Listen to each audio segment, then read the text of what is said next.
Welcome to Kauffman Writes, the #1 creative writing show on the internet for inspiration, motivation, strategy, discussion, advice, and maybe a little bit of procrastination. But don't worry, I won't tell anyone. So, welcome to Plot Point Mondays. So, if you've been joining me in the community so far, I'm trying something absolutely new this week. Brand new, never been done. So, as I've been thinking about how can I provide you the most value in either motivating you to write and or helping you work on storytelling best practices, I've decided instead of jumping into random topics every day, each day I'm going to specifically focus on one area of writing. Now, when I think about creative writing and I think about breaking it down, I'm like, okay, for me, based on my experience with a bachelor's degree in creative writing from the UC system, based on 25 years of creative writing as a hobby, and based on founding, leading, and being actively involved in multiple creative writing groups, I feel like that I've broken down the elements of creative writing, the elements of storytelling into 5 specific areas. Now, when I think about it in terms of plot and structure or plot and narrative, world building, character, dialogue, and then structure slash grammar. I believe that style is your specific style is a combination of all 5 of these elements. So I can provide you with the most value possible. Each day, we're going to be doing a little bit of a deep dive into each area of creative writing. So today, we're starting out with Plot Point Mondays. And there's nothing I love more than creating and crafting plots for my stories. If you've been joining me on the writing sprint so far, you know I'm having a grand old time about a scarecrow, a pixie, and RIP Crow traveling through a post-apocalyptic land to face off against the nothingness. All right, let me hop into the comments. Hey, what's up, Atomic in the house? Welcome, welcome, my friend. And Silent is here as well. Welcome to Monday. Hopefully you guys had a great start to the week, and Stephanie is here as well. You know what? We're getting our writing gang. What a great start to the week, actually. I'm happy to see all you here. So, like I said, I'm trying something completely different this week because I want to be able to specialize and focus on one area of writing every day instead of doing like random writing questions. And I feel like I'm going to try that for a couple weeks and see if it makes a difference. Awesome. So, Plot Point Mondays. Let's talk about plot. There is one thing that everybody loves creating for their stories. They love creating a fun plot. Who doesn't love watching a movie or reading a book and getting to the end and finding that plot twist? That twist, that thing like, oh my God, I wasn't expecting it. Oh my God, the story was leading one way and then they killed off the character. Or suddenly they reveal that thing about the character or about the world. Mind blown. And I'm sure when I bring this idea up, there's probably one story that comes to mind. I'm sure there's some there's some movies, some TV shows that do it really well. But the question I pose to you is how do we plot out a great story that really captures your readership or your audience and is also true to your own story that you're trying to tell? Now, let's see, Atomic. Let me check. Sunday's writing prompt was fun. Ooh, I'm glad that you enjoyed the writing prompt. That was the writing prompt is something that I'm trying on the weekends to see if people have fun for it. So, by the way, if you're just hopping into the stream, yesterday at the end of my brand new podcast, Creative Right Now, I did a new writing prompt game where on during the live podcast, we actually generated a random prompt through ChatGPT. That random prompt generated 2 random images, and then we used those images to do a writing game. So it was a cool little exercise. Excellent. Yeah, I would be as well. I haven't seen I haven't seen yet anybody who shared what they wrote, but I would absolutely be open to that as well. So, as I think about plot and I think about developing, crafting narrative and crafting the story that you want to tell, how do we go about crafting plot? How do I go about making and creating plot for a great story so that way your story really resonates? If you don't have a plot that feels believable, if it doesn't feel like it's staying true to your character's journey, or it's not doesn't feel like it's original per se, your readers are just going to lose interest, right? You could have the greatest character in the world. You could have a really fun world to build upon. You don't have great dialogue, but without a plot, you won't be able to keep the readers hooked. So when I think about plot and I think about what it takes to build a really great story at heart, I always like to start personally with my character journey. Now, one could argue, okay, maybe this goes a little into character development, but I think the way that plot makes sense to me is based off whatever your character's journey is. So you start off with whatever the message is, the message of your story. Then you have your character's journey. And once you have your overall, like the character's journey, right, that you're thinking of, the character story that you want to tell, then you're really asking yourself, how does the character's journey align with the overarching plot of the story? For example, if I was going to write a story about let's do something very easy. So let's say I'm going to write a story about a knight who has to go kill a dragon. Easy fantasy. So we have a knight who has to go kill a dragon because he wants to win the admiration of the princess. So the knight's journey, of course, if I start at the very beginning and I think about what's that very first plot point, opening moment of the story, the knight has to be at some type of low point, some type of, whether he's delusional or whether something is out of place in the starting point. So let's say the knight is he's a squire, right? So let's say he's a squire and his family gets killed off. So he vows to become a knight. That's going to be the opening moment. So the opening moment, he's a squire. The first 10 to 15 or the first couple chapters, family gets killed off. That's going to lead through the end of maybe the first section. We could even up the stakes more and be like, okay, so what would be the most extreme thing that could happen for a plot? Knight gets killed off. The squire's family gets killed off.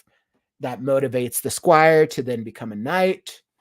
Maybe he becomes a knight, but to prove himself as a real knight, he has to do something heroic. The B story, the love story, he falls in love with the princess, right? But princess won't take him seriously. It's that very classic idea. For some reason, I'm thinking Aladdin, the Disney movie, right? You have to prove yourself to the princess to win the day, right? So you want to think about what is the main overarching plot of the story. The main plot, character wants to become a knight, right? So then all the things that happen have to, in some way, shape, or form, directly relate to the main plot of the story.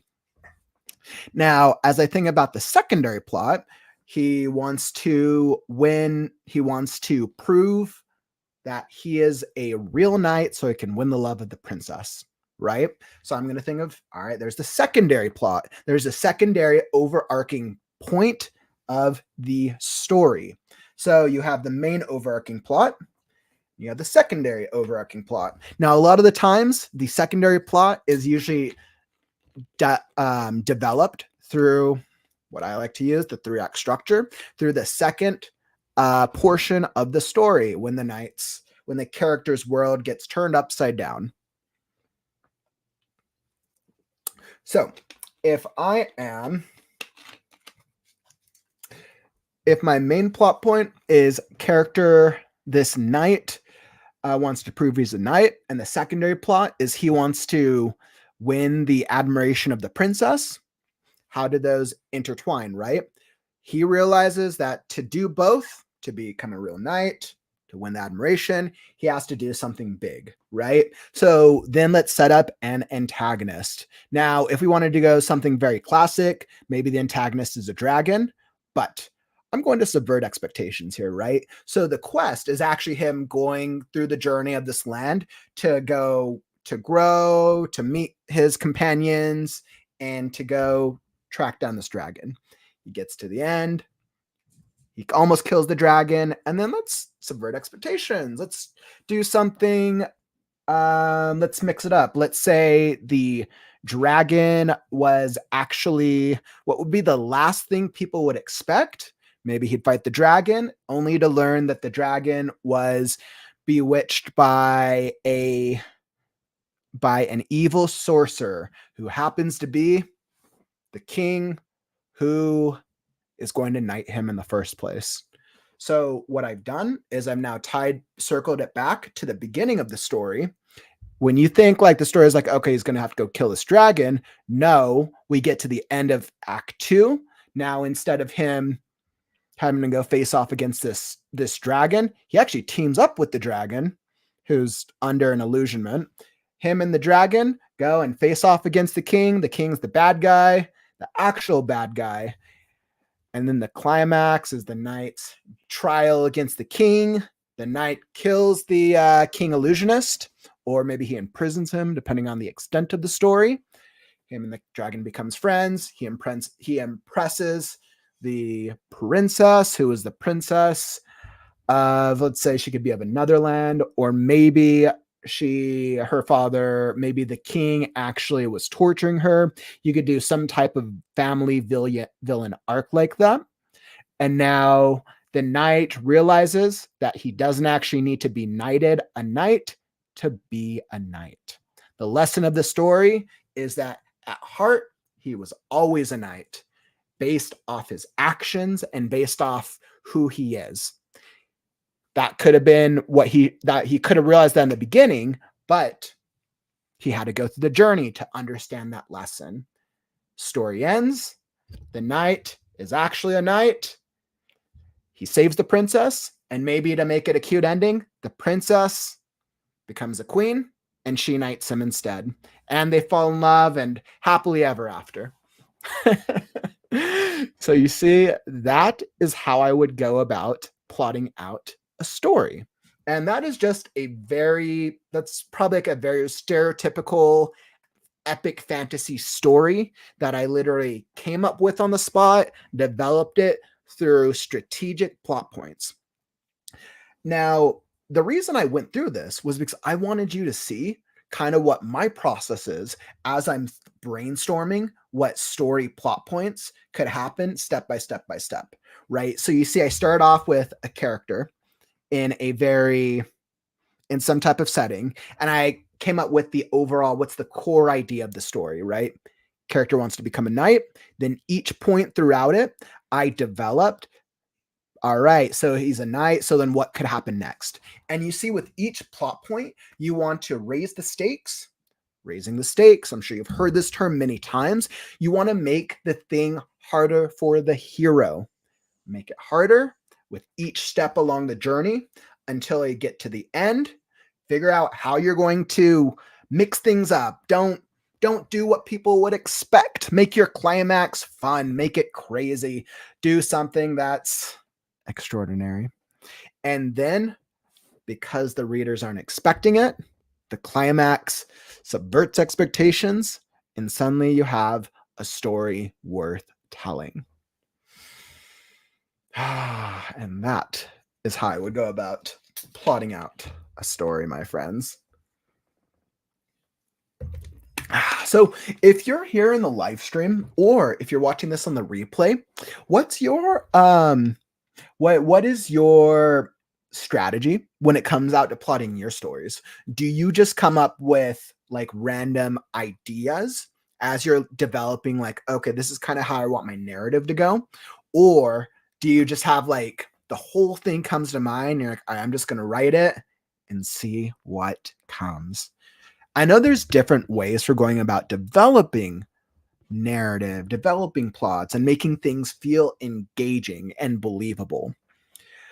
And I know you could go about it, this plot and narrative development, in a couple different ways.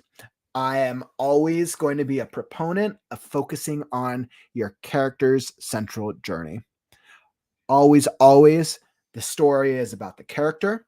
People connect with characters. People connect with characters. Your character's journey is told through the plot. By having the foundation for your character's foundation will elevate the things that happen in the story, and hence your readers or your audience will get hooked. So once again, I love plotting out stories. Now, that's just a very common plotting practice or plotting narrative or idea that I've kind of seen before. Now, let me think. So, with that idea in mind, let me think. I think maybe what I'll try in the future is I'll try writing it down as specific points as I'm going through this narrative to kind of give y'all a visual as well.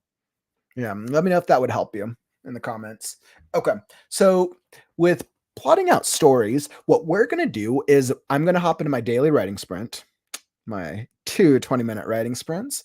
And then after this writing sprint, we'll actually hop into what are some common problems that writers face when trying to develop plots for their stories.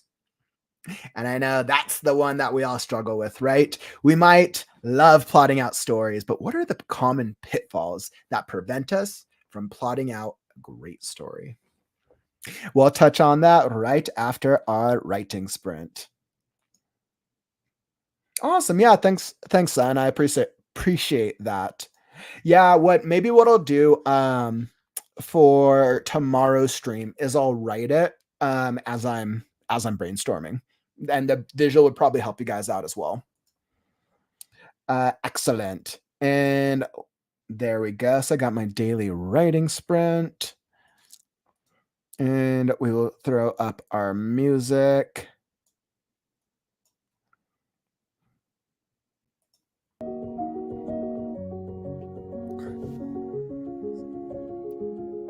And let's see, it looks like Atomic says the current plot I'm working on started out as a what if statement. It then evolved into a more complex premise over time. Then I started to work on character development in conjunction with the plot. That's a good strategy. So usually,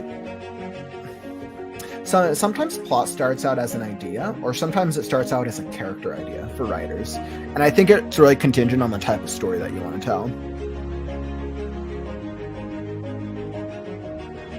It's kind of cool to hear, though, that your plot evolved from the concept of this what if idea over time. I think that's really, really cool. And I think it is so, so important to develop your character, your core, at least your protagonist, right? You can develop the supporting characters along the way, but I think it is so important to develop your protagonist's journey in conjunction with the plot. And I think that's actually really cool. I'm glad that we agree on that. Atomic, thanks for sharing.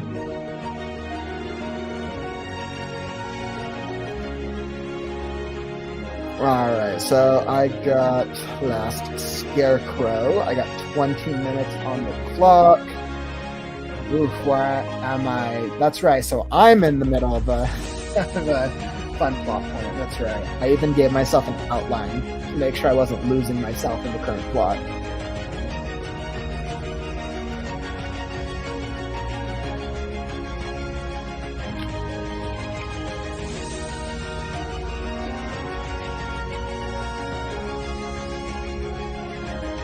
All right, 20 minutes on the clock, and if it's been a long week, feel free to sit back as I'll write vicariously for the both of us.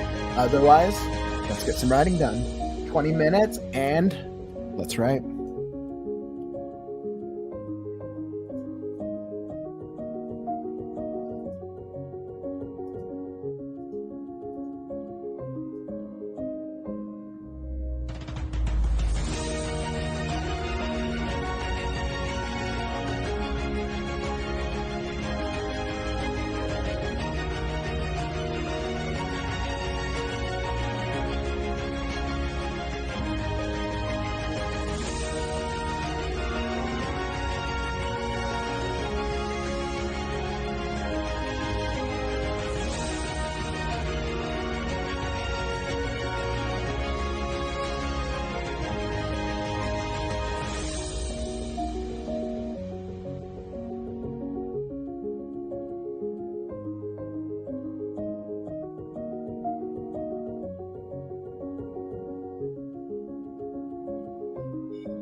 Yes. Get to keep Crow's memory alive. Just barely. Just barely. There was a bird that the old hag has been writing for the last couple chapters. And I just revealed that that bird was actually one of Crow's offspring. Although this crow is a much larger version of Crow. A little relief moment. I thought that would be a fun little reveal for them, considering how much hardship they've had to overcome.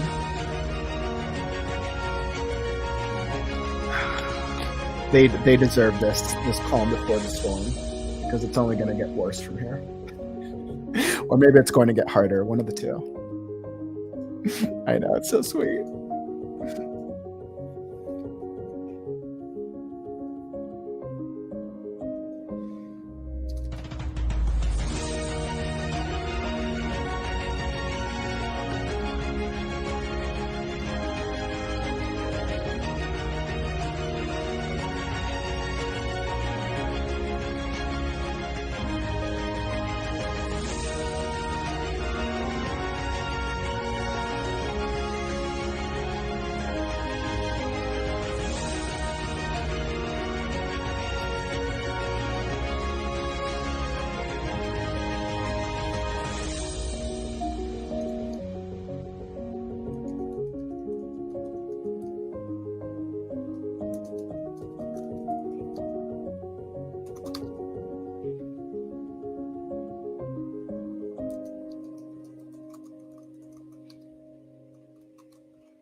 Okay, perfect. I think that is a good little stopping point for this sprint. Wonderful. Oof. I'm already excited to come back to it. I'm in a good place with it right now. Okay. So let's go.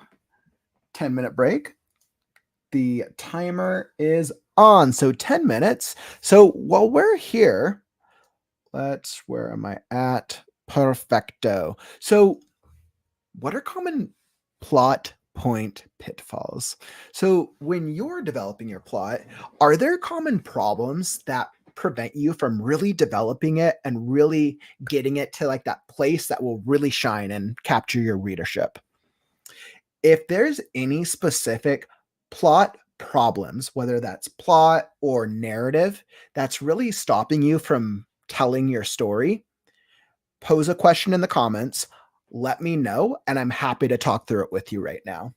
Now, when I see and I talk through common plot problems, what I've seen in all my years with working with writers, and specifically over the course of the past 6 months of connecting and networking with hundreds of writers from all over the world.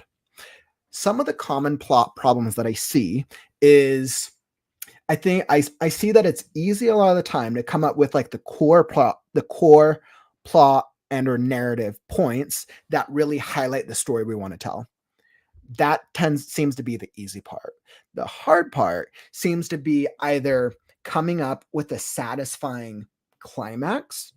Sometimes it could be ending the story, which the climax and the resolution plot points are just as important as the rest of the plot points throughout the story. When I think about, and this is a strategy that I use all the time, if there's a point in my overall narrative that I don't know what should happen, I will go back to my overarching, what are my main plot points, right? So if I'm going to use my example from earlier, knight has to go fight a dragon to become a real knight and impress the princess. If I'm going to use that idea earlier and I'm like, okay, so I know he's gone through the journey. He's a squire, lost a family, going on a journey with some supporting characters to go fight the dragon. And I get to the end, and then let's say that the end is just like he kills the dragon and the day's saved. But the ending doesn't feel rewarding, right? Because it's like, it feels like a very stereotypical story. But then what I did was I subverted expectations by, instead of him killing the dragon is actually becomes a hero character because they're under a curse. I think of a really this is a bit of an older movie, but a classic that did this fantasy type very well was Shrek. I remember when it originally came out, it was very popular for turning the princess, subverting them as like human characters, which was interesting. Essentially, you want to ask yourself, If you're struggling with that end plot point of how the story should end, ask yourself this. How does your story, I was like pointing right here, how does your story start? How does it start off? Because the ending plot point should be the most extreme point that is in direct, completely opposite from where your hero started. You want to remember that your story is following your hero's journey, and your hero, this snapshot of the entire story, should be the most extreme point in this character's life.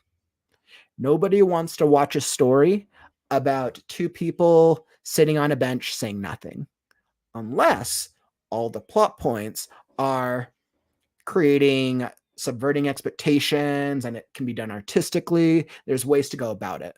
But if you're not creating a plot that's interesting, that does not have a climax that is rewarding, and or a resolution that feels like it's really allowing the hero to actually grow as an individual, your story will feel flat. So developing ending plot points, I see, is a common problem. If your hero, will go with another classic example. Let's say I've seen a good deal of thrillers lately. So let's say your hero is an anti-hero, and they are let's say they bit of a, what's a good one? Let's go a mix of like Dexter. Let's say they kill people for following a code, and that's their thing. And they start off killing. They're like their core world is that they have a code of ethics. They only kill bad guys, and that's their world. The entire story is told how they're almost caught, how their world changes because maybe what they're doing is wrong. We know what they're doing is wrong, but they have to go through that journey. Now, if I'm going to ask myself, what is the most extreme version of what could happen as the last plot point, we have to ask ourselves, if this anti-hero starts by killing people from a code of morals, what's the most extreme thing that could happen to them? Death. Of course, death is the most thing. We always know, like, unless you're telling like a supernatural type story or something with magic, death is usually the most extreme thing. So short of killing off the character, which sometimes that works. If you ever watched the show Breaking Bad, it did a very great job of setting up a very normal character, and then ending off the entire arc with a death, because the death served the right thing for the character and it felt rewarding.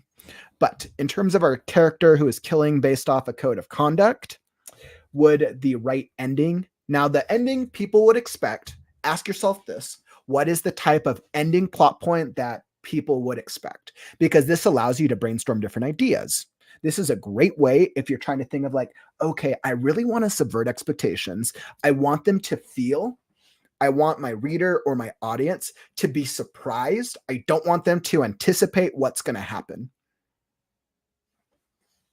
And sometimes you can actually start off by just brainstorming what are like the craziest things that could happen. So then you can be like, okay, well, they're probably going to be expecting this anti-hero to either be captured and be brought to justice, or being killed. So what are some other ideas that I could come up with that I could either explore in the climax, or I could explore in a resolution, right? Now, if I was thinking of other ideas for this final plot point, if they're starting off killing with the code of conduct, then the most extreme thing would have to be that they killed somebody who fell out of their code of conduct, or they accidentally killed somebody who was precious to them, or they killed, or maybe somebody of theirs was killed in response, right? They had to face the most extreme consequences of their actions, of that because they were willing to kill, their whatever normal life they had is completely upended, right?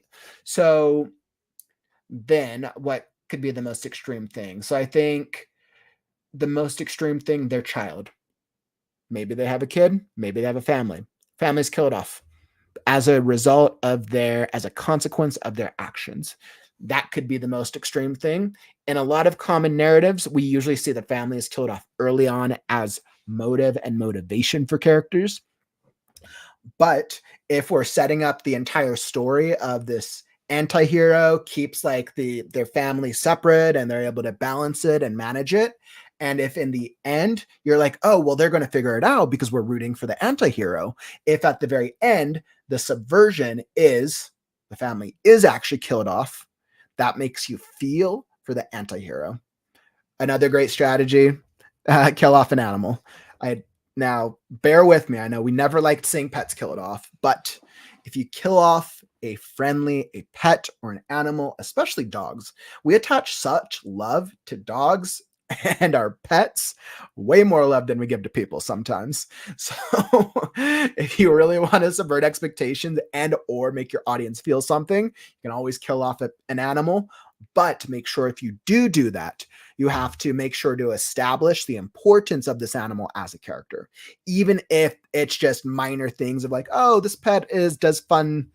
They do fun things every once in a while. They still have to be set up as a character, especially because you have to make your audience care. John Wick is the perfect example. You know, Isabella, I actually watched the first 2 John Wicks recently from this, or not from that, but just recently. Always a fan of Keanu, absolutely. But I mean, John Wick is actually the perfect example, right? He's set up as a very like extreme, what do I say, like serial, not a hitman.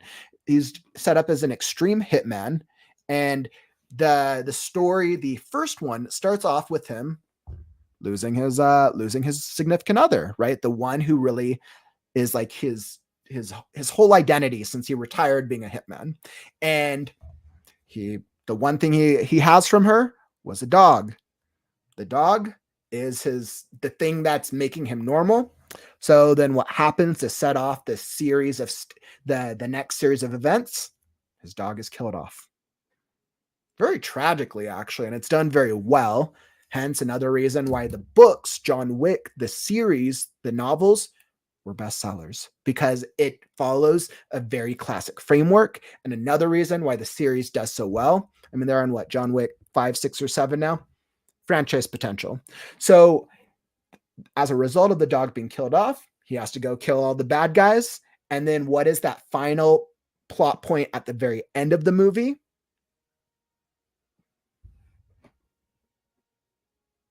And I'm pretty sure, if I remember correctly, I'm pretty sure that final plot point is that I think he lets the bad guy live at the very end. He does. So like the main guy who was a client of his previously, the main guy who he's on this journey kills his entire structure and framework, he ends up letting him live because he realizes as a killer, he's killed like all these people throughout. He killed the son and all the different people, but he realizes that death would be an easy way out for this character because Keanu's character, John Wick, can easily kill anybody, clearly, but he realizes that death would be an easy solution. So by leaving the main bad guy to actually live, he realizes that he's actually making the main bad guy suffer. And that's that resolution when throughout the journey, after the dog is killed, we're expecting John Wick to really we're expecting him to off the bad guy eventually. And then at the end, that's how it's subverted, right? Because we're expecting he'll kill the bad guy and win. Nope, he lets the bad guy live because the bad guy needs to actually suffer. Let's see. I have a short story I was thinking about doing, a careful what you wish for plot, but I'm trying to figure out how to make it unexpected. Ooh, so careful what you wish for. Usually we tend to see a lot of that careful what you wish for, that type of ideology. We see that the most in horror films. The horror genre is littered with that message of, oh, I wished for something, I wanted something to happen, and then, oh, something evil responded as a result. Or I did a thing, and then I had very evil consequences. Seen some rom-coms as well. There's been some lighthearted ones, but I'm trying to figure out how to make it unexpected. So Isabella, if you want to share copywriter, excellent, you beat me to it. So a copywriter finds an enchanted journal at a magic shop and writes in it and has it come true. Ooh, I do like that actually. That sounds like a fun story. First off, an enchanted journal at a magic shop and writes in it and has it come true. So the magic journal is the plot device that whenever you write in it, things come to life. That's awesome. So that makes me think that the copywriter, if this is a careful what you wish for story, then the copywriter's initial has to start off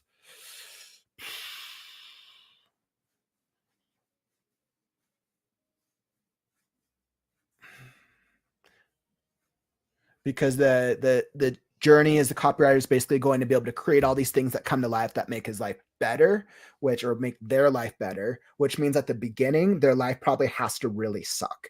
They probably have to start at a low point in their life. This makes me think that they just lost job, relationship, family, stability.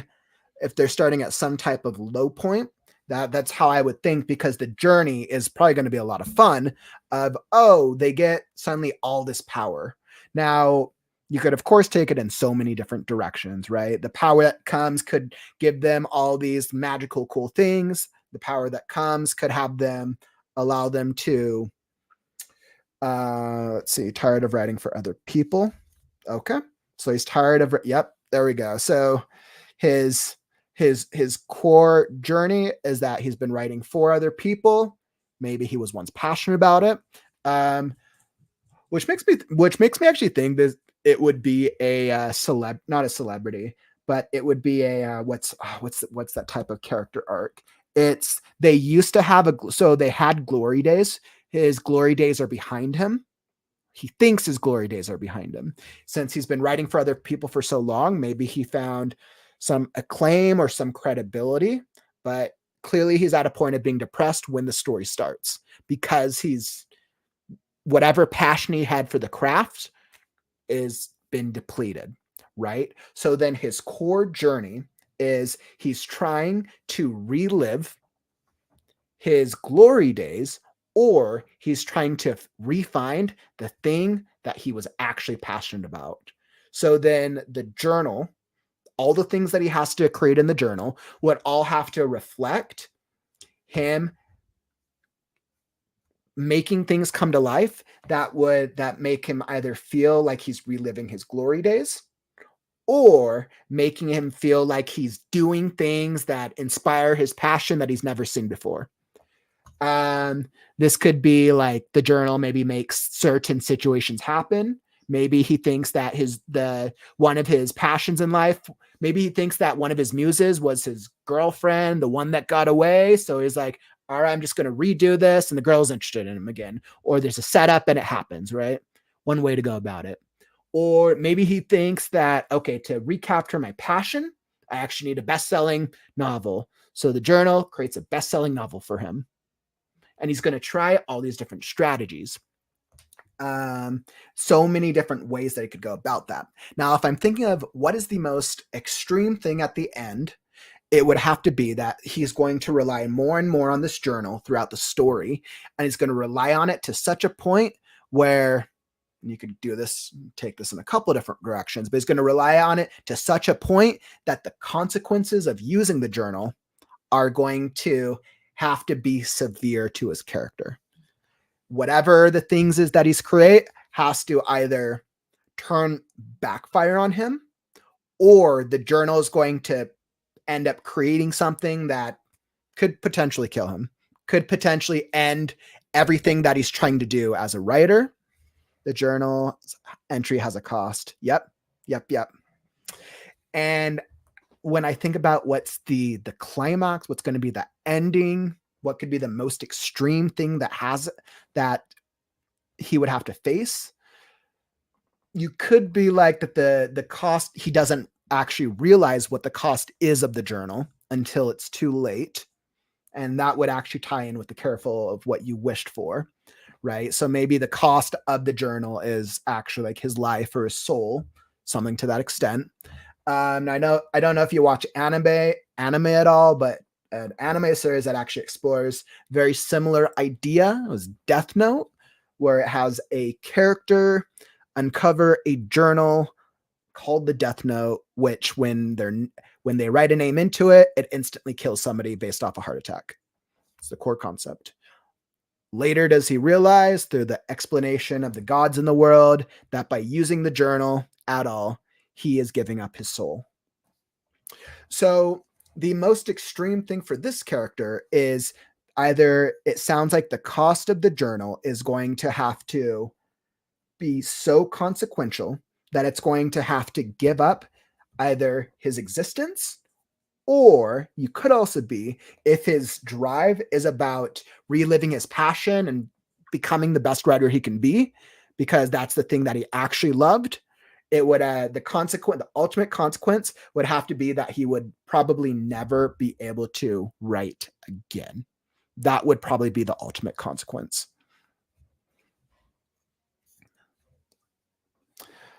Let's see. Yep, tired writing. The journal's entry as a cost. Yep. Ooh, it could have and other entries in it too. And he's slowly figuring out how awful it is. Yeah, that'd be fun, actually. That would be super fun. He ends up as the character in his best-selling novel.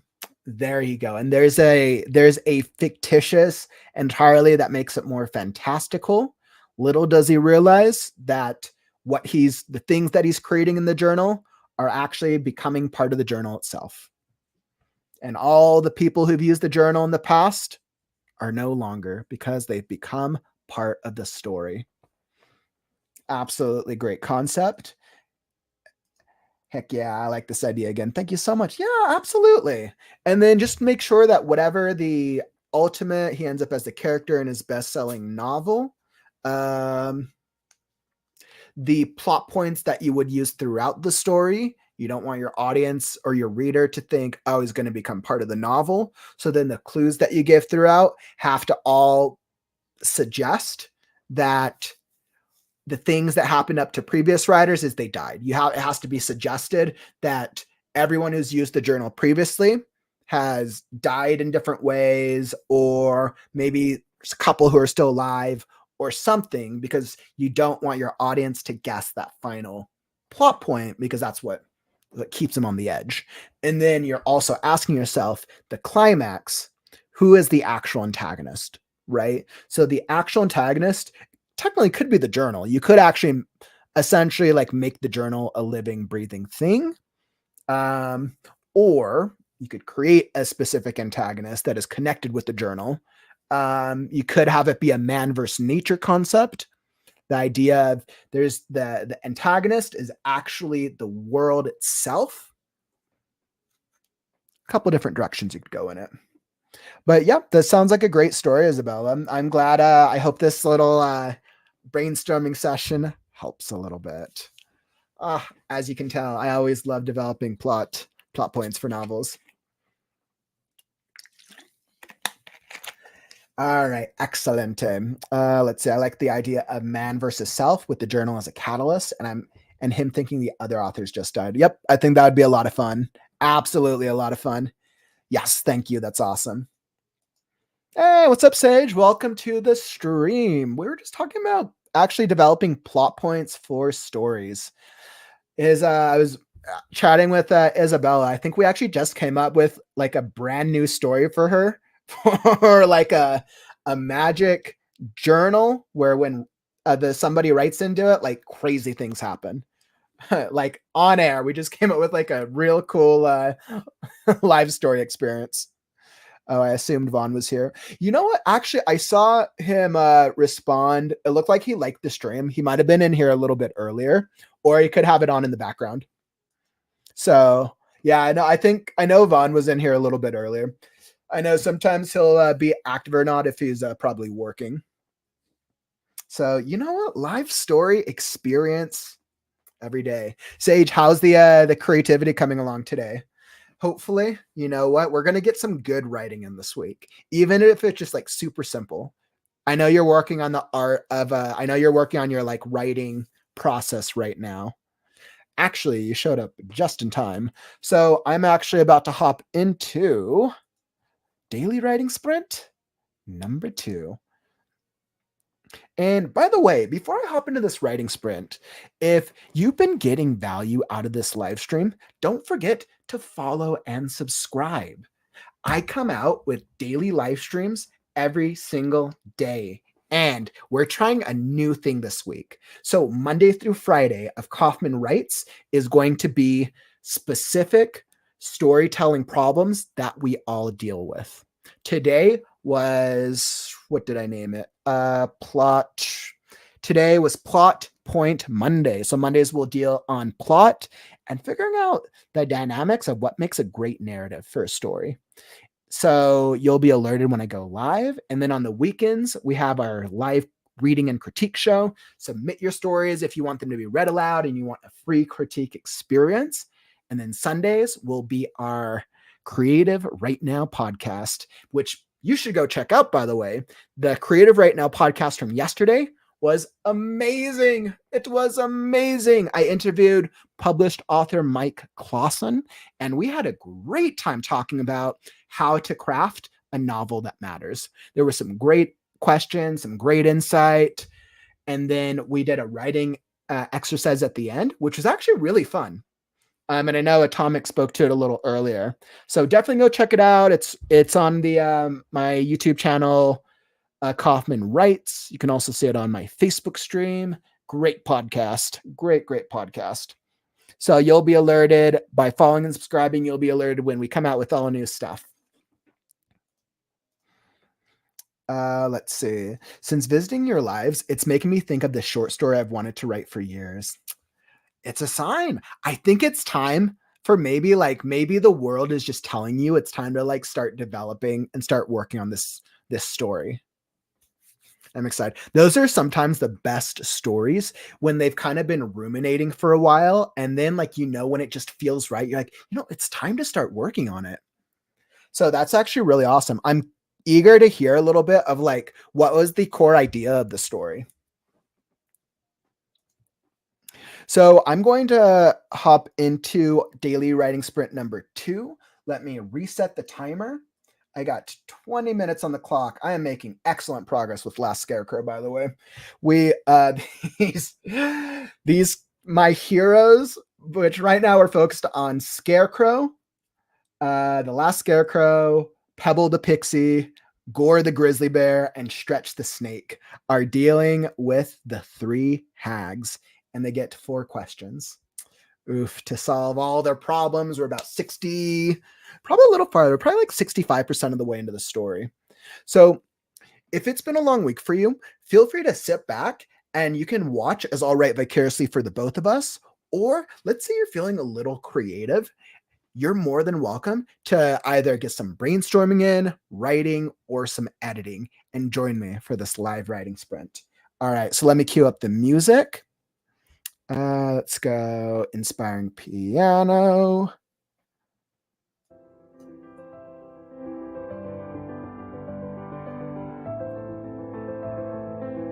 Let's see, before I hop into this stage, it's a story about a murdered or somehow deceased girl. The entire story is from her perspective, as her body slowly starts to fade and decompose with the elements. Detailed stories about the mushrooms that grow out of her body. Romantic, tragic. I don't know how to approach it, to be honest. That actually sounds like an interesting story. So the entire story is from her perspective as her body slowly starts to fade and decompose with the elements.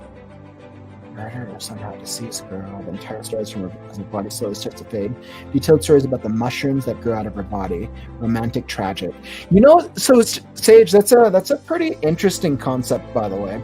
So I think you could approach it in a couple different ways, right?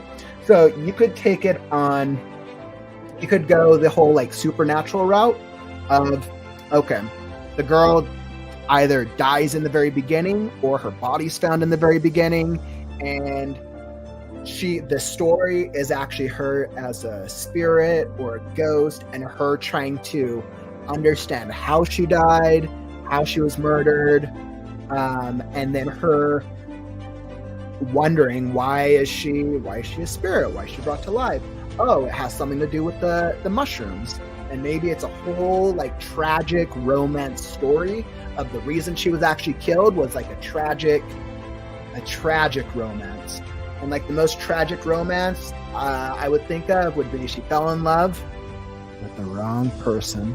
Because what one type of relationship arc that we can all relate with than falling in love with, we can't control the people we fall in love with, but we can control how we respond to it. And something we can all relate with is what if you fell in love with a person who just wasn't right for you? Unfortunately for this girl, a person that wasn't right for her ended up killing her, or the consequences of the relationship ended up killing her. That could be one way to go about it. So let's see. Yes, she's lucid and aware of the entire process of death. She's outside also. Let's see, more of the decomp, not death aspect. Okay, so she's actually unaware. So her character herself, she's lucid and aware of the entire process of death. So more of the decomp. So it's almost interesting. So it's kind of like her. So is her body? Are you thinking like her body itself is still kind of like alive, like kind of like zombie-ish type? Like you could also go the other route of that, like her character actually like she should be dead, but her character comes back to life. There's actually a movie. There's a movie that's out right now with Emma Stone. There's an Emma Stone movie out that about a very odd character that comes back to life, a very Frankenstein concept. I forgot what it was called, but I know that movie's out there. But yeah, that would be another way I'd approach it, right? You could approach it as like she's a like kind of zombie-ish type character. Her body's clearly slowly decaying. So you could actually do that as the entire story. There's a countdown, and that would actually create clear stakes, right? She wakes up, she should be dead. Her body, maybe it looks a little damaged, but then throughout the story, her body's decaying more and more and more until the point where maybe she loses a leg or a limb or something, or her body breaks down to the point where if she doesn't do something, she won't be able to figure out why she was killed. Because if somebody is killed, right, they want to know the reason why they was killed. Like they can't cross over or whatever, however you want to explore that. That'd be a really fun story, by the way. That'd be super fun. And then incorporating like the mushrooms, like you could go about it. You can make it fantastical. You can give the mushrooms powers or abilities or characters, or you can make it more supernatural-ish. You can make maybe the mushrooms are spirits or ghosts or deceased things, or you can make it more realistic. Let's say your style is like, okay, I want the real world to be planted more firmly I want it to be planted a little bit more firmly in the real world. I want it to be less fantastical. Then you could just have the mushrooms have like this very like underlying ability of maybe they're the things that are actually keeping her alive, or actually keeping her like body walking the earth still. There's a number of ways you can go about it, and I think the concept, I think all of the ways could actually be pretty fun. It really just comes down to like what type of genre interests you the most, right? And when you're thinking about what interests you the most, what are you going to have the most fun writing? My recommendation at the end of the day, Sage, is pick the fun thing and then write more of that. Write all the fun stuff. If you ever get bored, or if you feel like you're losing motivation, either come back here and join us, or move on to the next part that sounds fun. As long fantasy, I love it. You guys know I am a fantasy lover, so clearly, as I'm writing a story about a scarecrow in a post-apocalyptic land. Still trying to figure out the genre of my story, by the way. I package it as a post-apocalyptic fairy tale, and it goes back and forth. I think it's kind of a really dark story. Like, everything that happens to them in the story is pretty bad, and a bunch of characters die. Like, it's not a very happy story so far. but I think I made it impactful. But yes, let's see what some of these other comments. Atomic, that's funny. I just cooked up some portobello mushrooms. Atomic, like you like check the comments over here and you're like, mushrooms. I'm eating mushrooms right now. Sage, maybe it's a sign for these mushrooms to be one of them to be a portobello mushroom in nature. Or maybe the mushrooms are mistaken as like regular mushrooms. Maybe they're like, they do come to life, or you can make them like a cute, like, make one of them like a cute, like little like supporting character that you would see in like a Pixar movie. Make them like, you can make them cute, you can make them evil. So many different directions. Isabella, what if she thought she was just a gardener talking about the bacteria and stuff and pretending her lover didn't murder her? And you know what? That's a great recommendation, right? Because then we're going into some character building and thinking about, for this character, that she died, but she's walking on the earth, and you want her to be as closely connected to this mushroom idea. What's going to be what would be the perfect career background for her? The perfect career would be something that's in some way, shape, or form either related to nature, related to gardening. You could go, the gardener would be a great route. You could go some type of wildlife expert. You could do something with nature. At her core, in some way, shape, or form related to nature would be an excellent. Maybe she studies mushrooms. Maybe that's her thing.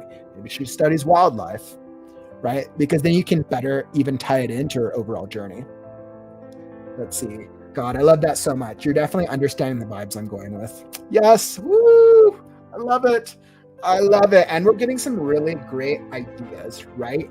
And you see, this is the best parts about creative writing as a collaborative process, which is why I continue to try to motivate that when you're feeling alone and you're struggling with writer's block, which is very common, collaborate with other writers, and you'll always get that inspiration. Let's see, bacteria and stuff. That's Sage. It's like she's alive in a decaying body, forced to watch the inevitable with a whole lot of time to ponder on things. Yeah, what a feeling of entrapment, and what like a terrifying feeling. And you could even go into a very core fearful idea of nobody wants to feel trapped in their own body. It's the same idea of, let's say, what if you wake up early from a cycle of REM sleep, but you're still paralyzed from just the sleeping cycle? Nobody likes to feel paralyzed. It creates an immediate sense of fear, right? So that would actually be a really good starting point, right? Her feeling like she's paralyzed and trapped within her own body, which maybe she doesn't like to feel trapped. Maybe there was a trauma in her youth where she felt trapped. But something that in way, shape, or form connects to that is a great idea. Oh, that's so good. I want to read this. You see, Sage, you already have a readership here. You already have an audience who's interested in the story. You see, now the thing is, like, you're going to have to start working on it. Yep, fantasy. I like it. Yes. Delicious. Some of these mushrooms might be very delicious little creatures. Hopefully one of them survive. Whether they're cute little Pixar type creatures or whether they're like more decrepit, like very like old mushrooms. Good luck, little portobello mushroom. Hopefully you survive the experience. Wonderful brainstorming session. Man, I feel like that's a success. That's like the second story that we brainstormed for the day. Really great work, team. Really great work. All right. So, where was I? Writing sprint number 2.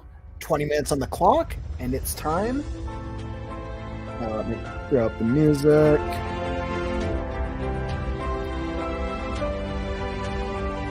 To write now.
Hey, what's up, John? Welcome to the stream, my friend. Welcome, welcome. Let's see, you need a timer. You know what? I actually do. I had this timer right down here. I think the timer for the second writing sprint actually just stopped. I think this is actually, we just got to the end of this writing sprint. I can listen to my YouTube music when I sprint or so, whatever. Yeah, I think what I do really need to add is I think I need some sound effects to signify when the sprint starts and when it ends, so that way I can include it. Yeah, usually what I've been doing is I've been resetting this and then having this as my countdown timer. When time permits, my goal is to make this like a special graphic as a timer on the screen and include some sound effects with it. But thanks for calling that out. That's actually that's a good point. I've been thinking about how do I add some layer sound effects on it to kind of make it easier to do the writing sprints.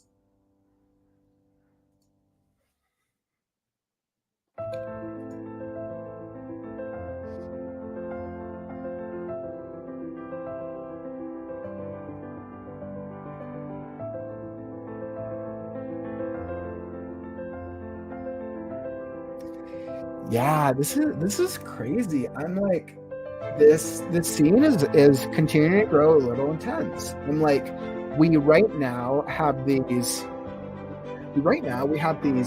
our main heroes, right? And then we have these three hag type characters, three hags, who are all basically chanting in unison and saying they get the 4 questions, one for each of them. And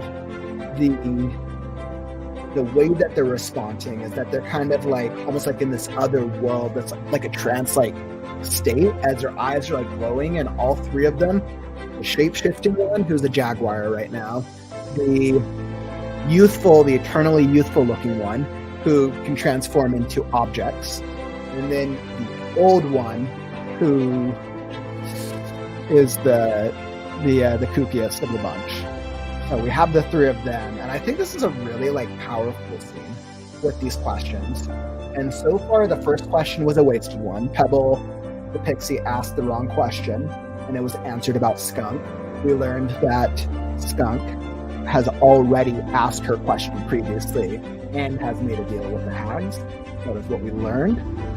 And then Gore was hesitant to waste his question because he does need answers for what he's looking for.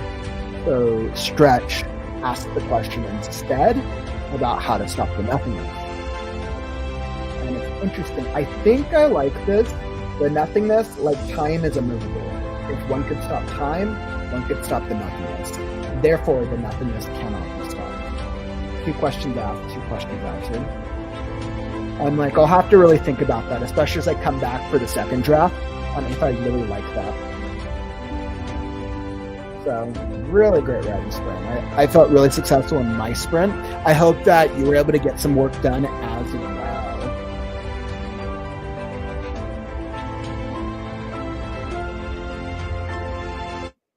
All right. So let's see, where am I? So we got our second writing sprint out of the way. We got some really good discussions about developing plot. We developed 2 stories live on air, which was super cool.